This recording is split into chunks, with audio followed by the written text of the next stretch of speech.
மச்சி யாராச்சும் வயசு என்னன்னு கேட்டா நான் என்ன திரும்ப சொல்லுவேன்? 29. ஏன்னு கேள கேட்க மாட்டேன். கேளே. நீ ஸ்டூப்பிடாக ஏதாவது யோசிச்சு வச்சிருப்ப, சொல்லி தொலை.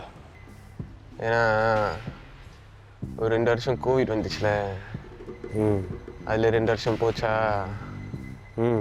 அதனால தான் 31 - 2. அப்படின்னா எல்லாருக்கும் அதே மாதிரி தானடா. அது உன் பாயிண்ட்டு தான். பட் இருந்தாலும்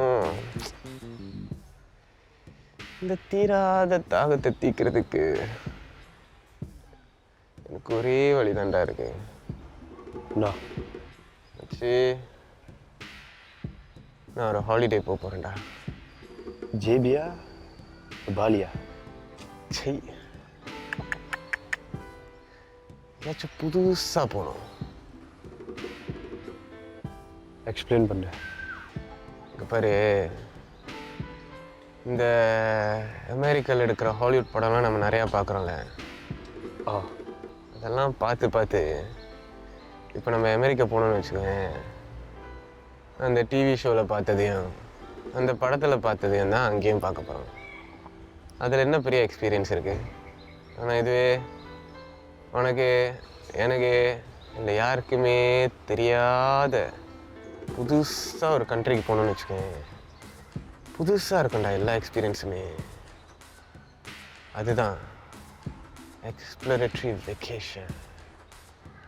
புதுசாக அப்படின்னா எங்கே போவேன்? சொர்க்கமா நர்க்கமா?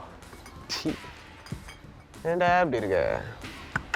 இல்லை புதுசானா ஒரு காஷ்மீர். அங்கே தான் அமரன் படம் ஷூட் பண்ணாங்களே. ஆமால. அப்போனா ஜப்பான். அங்கே தான் ரயில் ஸ்நேகம் போனாங்களே. ஓ சரி, இவ்வளோ குவாலிட்டி கண்ட்ரோல் பண்ணுறிய, அப்போ நீ ஏதாச்சும் யோசிச்சு ஒரு ஐடியா தர வேண்டியது தானே? தாய்லாந்து. இல்லை வச்சு, அதெல்லாம் செட் ஆகாது. எனக்கு தெரிஞ்சு நான் பால்கன்ஸ் போகிறேன். பல்காவா? அது என்ன ஊர்? பல்கா இல்லடா விளக்கண்ணே, பல்கன்ஸ். அது ஊர் இல்லை, அந்த ஏரியா பேர். What do you mean? வச்சு டர்க்கி இருக்குல்ல, டர்க்கி. அது அந்த ஒட்டமேன் எம்பையர் காலத்தில் இருக்கும்போது அங்கே இருக்கிற ஏரியாவுக்கு பல்கன்னு பேர் வச்சாங்கடா. இந்த டர்க்கியில் பல்கன்ஸ்னால் அதுக்கு அர்த்தம் மவுண்டன்ஸ். ஏன்னா அந்த ஏரியா ஃபுல்லாகவே நிறைய மவுண்டன்ஸாக தான் இருக்கும், அதனால தான் அதுக்கு பல்கன்னு பேர் வச்சுருந்தாங்க. பல்கன்ஸ்னு பார்த்தேன்னா அங்கே இருக்கிற கண்ட்ரிஸ் எல்லாம் இந்த பல்கேரியா, இந்த செர்பியா, அப்படியே அந்த நார்த் மெசடோனியா, குரோவேஷியா, கொசோவோ, அந்த மாதிரி நிறையா இருக்குது. ஆனால் எனக்கு தெரிஞ்சு நான் போகிறதா இருந்தால் செர்பியா, அப்படியே பல்கேரியா, அங்கேருந்து நார்த் மெசடோனியா, அவரை கடைசியாக அல்பேனியாவுக்கு போகலான்னு இருக்குண்டா. எல்லாமே புதுசாக இருக்கும்ல.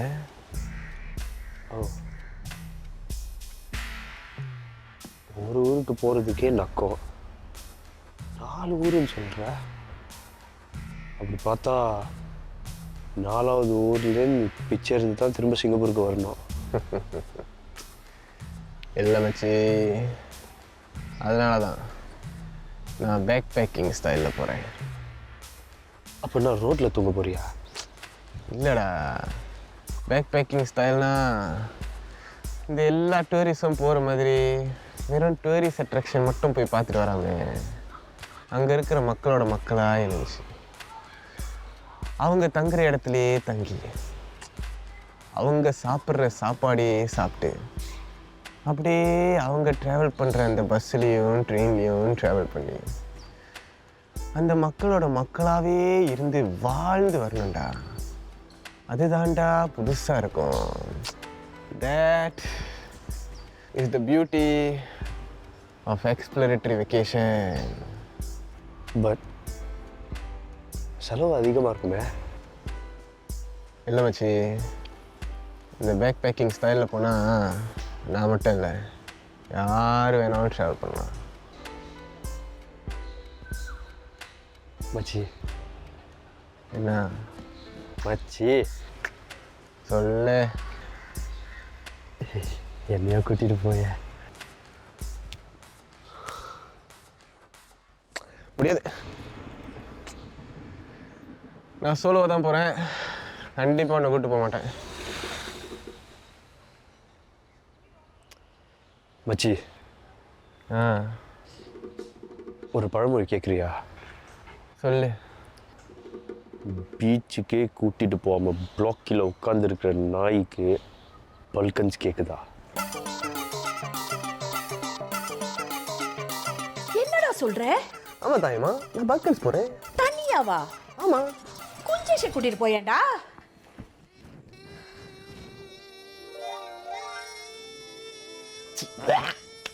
குஞ்சேஷெல்லாம் வந்தால் ரொம்ப கன்ஜஷனாக இருக்கும் தாயம்மா. வேணாம், இந்த வாட்டி நான் சோலோவாகவே போய்க்கிறேன். அடுத்த வாட்டி வேணா பார்த்துக்கலாம். டேய், ஏதாவது பிரச்சனைனா சிங்கப்பூர்லேருந்து நான் எப்படிதான் அங்கே வர்றது? தாயம்மா ஏன் கவலைப்படுறேன்? கவலைப்படாத தாயம்மா. நான் போகிற பல்கன்ஸ் ரொம்ப சேஃப் தான். எனக்கு தெரிஞ்ச நிறையா கேர்ள்ஸே அங்கே தனியாக போயிட்டு வராங்கன்னு பார்த்துக்கோங்களேன்.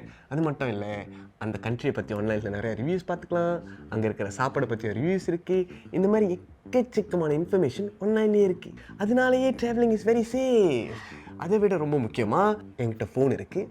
அந்த ஃபோனில் எலக்ட்ரானிக் சிம் கார்டாக இருக்குது. ஸோ உனக்கு எப்போல்லாம் தோணுதோ அப்போல்லாம் என்கிட்ட ஃபோன் அடித்து பேசிக்கலாம் தாயம்மா. அது அந்த விசா அதுன்னு சொல்கிறாங்களே, அது எப்படிடா? நீ நம்புறியோ இல்லையோ, இந்த 4 கண்ட்ரீஸ்க்கும் விசா தேவையே இல்லை. அப்படியா? ஏன்னா நம்ம கிட்ட தான் சிங்கப்பூர் பாஸ்போர்ட் இருக்குல்ல. சிங்கப்பூர் பாஸ்போர்ட் இருந்தால் இந்த 4 கண்ட்ரீஸ்க்கும் விசா இல்லாமலே போகலாம். 90 டேஸ் வரைக்கும் ஃப்ரீயாக சுற்றலாம். அதாவது இங்கேருந்து நம்ம இந்த பீசான் ஹவுகாங் அம்மூக்கி போகிறோம்லே, அந்த மாதிரி.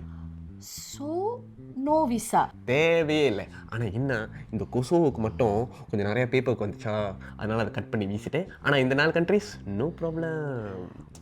டேய், நீ சொல்கிற கண்ட்ரிலாம் நான் வாழ்க்கையில் கேள்விப்பட்டதே இல்லைடா. ஏன் தெரியுமா? அதை நான் சொல்கிறேன்.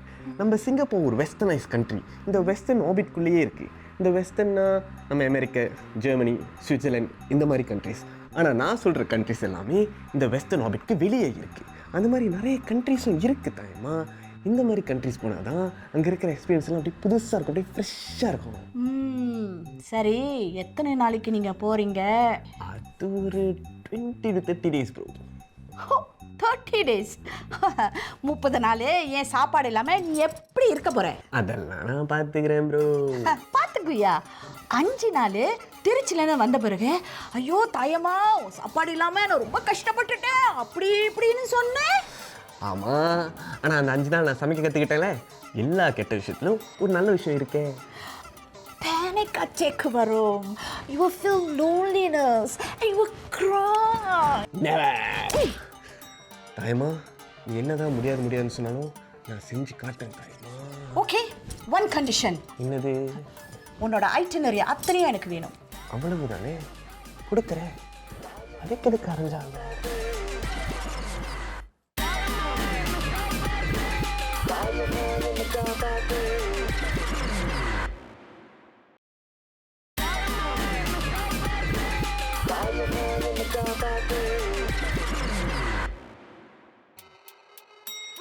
இன்னைக்கு சாங் ஏர்போர்ட்டுக்கு போய் அங்கேருந்து ஒரு ஃப்ளைட் எடுத்து துபாய் இன்டர்நேஷ்னல் ஏர்போர்ட்டில் இறங்குறேன் ஒரு சின்ன டிரான்சிட்காக. மறுபடியும் இன்னொரு ஃப்ளைட் எடுத்து நிக்கோலா டெஸ்லா ஏர்போர்ட் வந்து சேர்றேன். அங்கேருந்து ஒரு பஸ்ஸையோ மாட்டு வண்டியோ பிடிச்சி நான் தங்குற அக்காமடேஷனுக்கு போய் பேக்கெலாம் வச்சுட்டு பார்க்க போகிறேன் ஸ்கடாலிஜா. பேக்ரவுண்ட் பார்த்தாலே தெரியும் நான் சாங் ஏர்போர்ட்டுக்கே கிளம்பி வந்துட்டேனே. ஏன்னா பிறக்கிறோம் இறக்குறோம் எல்லாம் பறக்கிறோன்னு முடிவு பண்ணியாச்சு. இதுக்கப்புறம் யார் என்ன சொன்னா என்ன, பறக்குறோம். நானும் என்னென்னமோ ஃப்ளைட்ஸ்லாம் ஓட்டியிருக்கேன், ஆனால் எமிரேட்ஸில் பறந்ததே இல்லை ஒரு வாட்டி கூட. இதான் முதல் தடவை. எனக்கு என்டர்டெயின்மெண்ட் செட்டில் இப்படி ஒரு வாழ்க்கை எனக்கு அமைய நினைக்க முடியாது.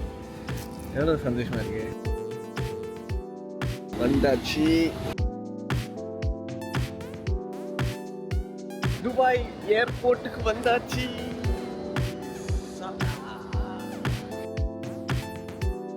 துபாய்ங்கிறது ஒரு கண்ட்ரியே இல்லை, இது ஒரு ஸ்டேட் தான். எனக்கு அது ஒரு புது இன்ஃபர்மேஷன். நான் நினச்ச துபாய்னா ஒரு தனி நாடு, பட் ஆக்சுவலி வந்து ஒரு state. United Arab Emirates, UAE, அதுதான் ஒரு நாடு. அந்த நாட்டுக்குள்ளே இருக்கிற ஒரு ஸ்டேட் தான் துபாய். மெயின் ஸ்டேட் வந்து அபுதாபி. எங்கே போய் கேட்டிருக்கோம்? நம்ம பஸ்ஸில் போய் கேட்டிருக்கோம். எத்தனை பேருக்கு இது தெரியும் தெரியல, பட் ஆக்சுவலி இதுக்கு முன்னாடி நான் ஒரு பைலட். சத்தியமா பாருங்க, சத்தியமா நான் ஒரு பைலட். அந்த விதமான ஏர்பாஸ் நான் பறந்துருக்கேன். மொதல் விண்டோ சீட் கிடைக்கல, ஆனால் இந்த ஃப்ளைட்ல எனக்கு விண்டோ சீட் கிடைச்சிருக்கு.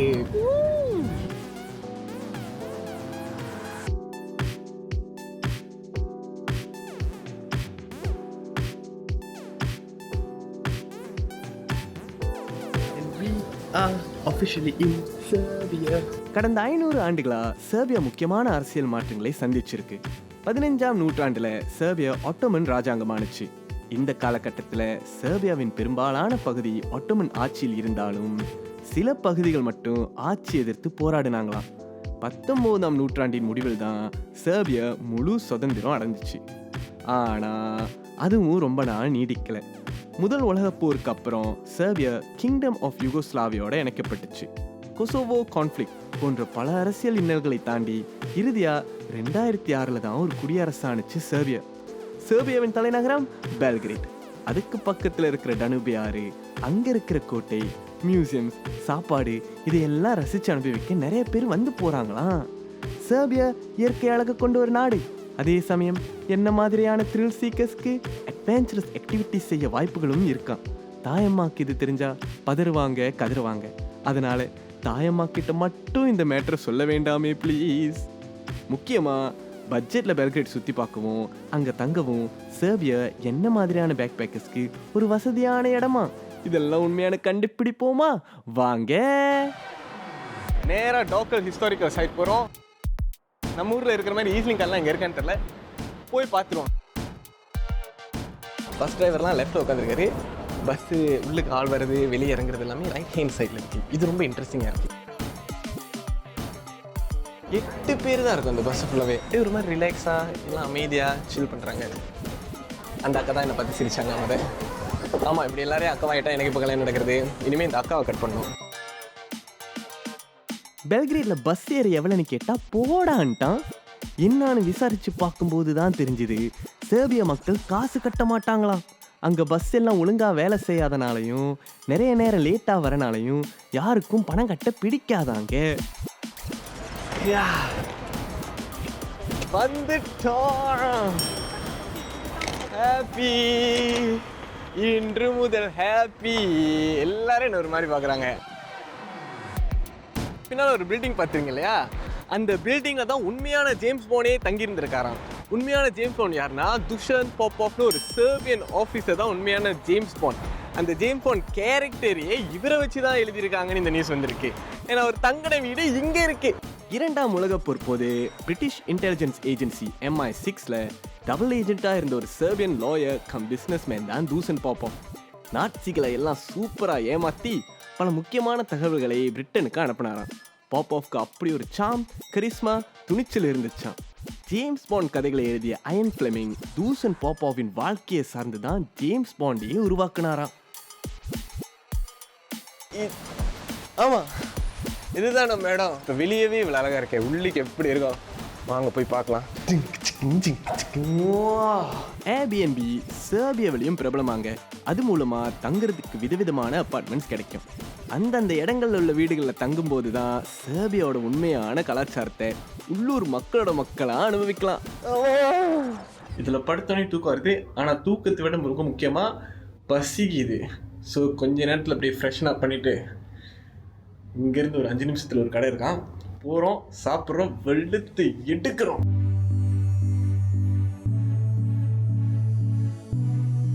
extremely excited to taste like Serbian food. வந்து இறங்கணும் மொத நாளே சாப்பாடு. நமக்கு சோறு தானே முக்கியம்.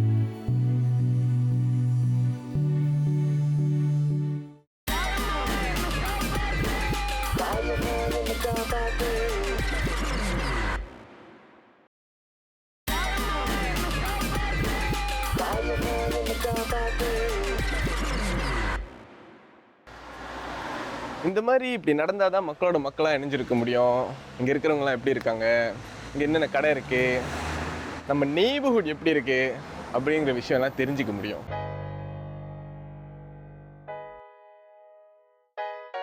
நான் இருக்கிற ஏபிஎன்பி பக்கத்துலேயே இந்த ரெஸ்டாரண்ட் கண்டுபிடிச்சேன். இது பார்க்குறதுக்கு அந்த காலத்தில் அந்த மியூசிக் தியேட்டர், மியூசிக் ரெஸ்டாரண்ட்லாம் எப்படி இருக்குமோ அதே மாதிரியே இருக்குது. அதே மாதிரி செஞ்சுருக்காங்க.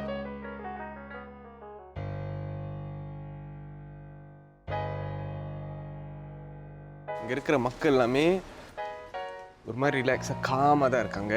அவங்க பேசுகிறதும் சரி, அவங்க எங்கேயும் அங்கேயும் நடக்கிறதும் சரி, ஒரு மாதிரி மெதுவாக தான் இருக்காங்க. அதனால நானும் ஒரு மாதிரி இப்படி காம் ஆகிட்டேன். ஏன்னா அவங்களோட ஃபேஷன் சென்ஸ் பிரில்லியன்ட். எல்லாருமே அவங்க அவுட்ஃபிட்டுக்கு அவ்வளோ எஃபர்ட் போட்டிருக்காங்கன்னு பார்த்தாலே தெரியுது. அப்புறம் இங்கே இருக்கிற இந்த ஆர்கிடெக்சர் இது எல்லாமே பியூட்டிஃபுல்லாக இருக்குது. ஒரு மாதிரி யூரோப்பியன் ஸ்டைலில், கொஞ்சம் ரஷ்யன், கொஞ்சம் ஃப்ரெஞ்ச், கொஞ்சம் ஜெர்மன் எல்லாம் கலந்து கல்ச்சரலி ரிச் அப்படின்னு சொல்லுவாங்களே, அந்த மாதிரி ஒரு நெய்பர்ஹுட்டில் தான் நான் இருக்கேன். ஸோ எனக்கு ரொம்ப எக்ஸைட்டடாக இருக்குது.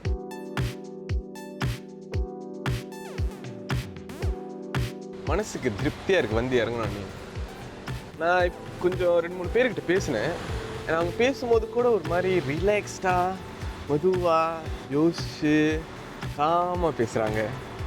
பேச்சுலேயே ஒரு மெடிடேட்டிவ் ஃபீல் வருது. நம்ம சிங்கப்பூரில் தான் வந்து படப்படன்னு பேசுவோம். இங்கே அப்படி இல்லை. அவங்கக்கிட்ட இப்போ நான் காஃபி கடை எங்கே இருக்குன்னு கேட்டால் கூட அவங்க காஃபியா இதோ இப்படி போனீங்கன்னா இந்த சைடில் அங்கே இருக்குது அப்படி ரிலாக்ஸாக பேசும்போது எனக்கு ஒரு மாதிரி அப்படி பறக்கிற மாதிரி ஃபீல் ஆகுது. Serbia is beautiful sofa. எனக்கு பிடிச்சிருக்கு. இங்கே இருக்கிற மக்களும் சரி, இந்த ஒரு மாதிரி இந்த லைஃப் ஸ்டைல், ஒரு அவசரமே இல்லாத லைஃப் ஸ்டைல் ரொம்ப நல்லாயிருக்கு. I love it.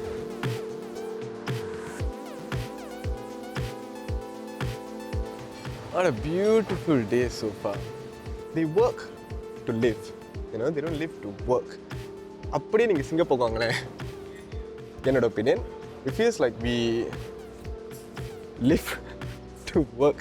நம்ம வேலை மட்டும்தான் செஞ்சுக்கிருக்கோம். அங்கேயும் இங்கேயும் பரபரப்பாக ஓடிக்கிருக்கோம். யார்கிட்டையுமே நம்ம வந்து உட்காந்து ஒரு 5 நிமிஷம் பேசுவோம், கொஞ்சம் இன்ஃபர்மேஷன் ஷேர் பண்ணிக்குவோம், ஒரு ஹாய் ஹலோ சொல்லுவோம். அப்படி இல்லை. இங்கே இருக்கிற மக்கள் வந்து யாருமே அவங்க ஃபோனை பார்த்துக்கிட்டு நடக்க மாட்டேங்கிறாங்க. இல்லை பஸ்ஸில் உட்காந்துருக்கும் போதோ ட்ரெயினில் உட்காந்துருக்கும் போது யாருமே அவங்க ஃபோனை பார்க்குறதே இல்லை. எல்லாம் மேலே பார்த்து ஒருத்தர் பார்த்து சிரிக்கிறாங்க, குட் மார்னிங் சொல்கிறாங்க, அப்படி தான் போகிறாங்களே தவிர அந்த ஒரு இன்னும் ஃபோனுக்குள்ளேயே வாழ்க்கைன்னு சொல்லுவாங்களே அந்த மாதிரி இல்லை. நிறைய மாற்ற வேண்டியது இருக்குது எனக்குள்ளேயே. எனக்கு இங்கேருந்து கற்றுக்கிட்ட விஷயம் மக்களை பார்த்து பேசணுன்னு, இதெல்லாம் வந்து நான் மாற்றிக்க போகிற விஷயம். ஸோ நீங்களும் வந்து ட்ரை பண்ணுங்க. அடடா, முதல் நாள் செர்பியாவில் வெற்றிகரமாக முடிஞ்சது. இந்த தாயம்மாவும் குஞ்சேஷும் தான் ரொம்ப பயங்கரமாக இருக்கும் அது இதுன்னெலாம் சொன்னாங்க. ஆனால் அப்படியெல்லாம் எதுவுமே கிடையாது. இன்னைக்கு போய் நல்லா ரெஸ்ட் பண்ணிட்டு நாளைக்கு ஸ்டார்ட் பண்ணுறேன் ரவுண்ட் 2. இன்னைக்கு என்ன செலவு? ரவுண்ட் ட்ரிப் ஃப்ளைட் டிக்கெட்ஸ் 1190 வெள்ளி பறந்து போச்சு. துபாய் ஏர்போர்ட்டில் தேவையில்லாமல் குடிச்ச காஃபிக்கு 9 வெள்ளி கரைஞ்சி போச்சு. ஆனால் ஏபிஎன்பிக்கு எடுத்த பஸ்ஸு வெறும் 3 வெள்ளி தான். ஏபிஎன்பி ஒரு ராத்திரிக்கு ஒரு ஆளுக்கு வெறும் 30 வெள்ளி தான். டின்னர் சாப்பிட்டல அது வெறும் 17 வெள்ளி தான். அவ்வளவுதான்.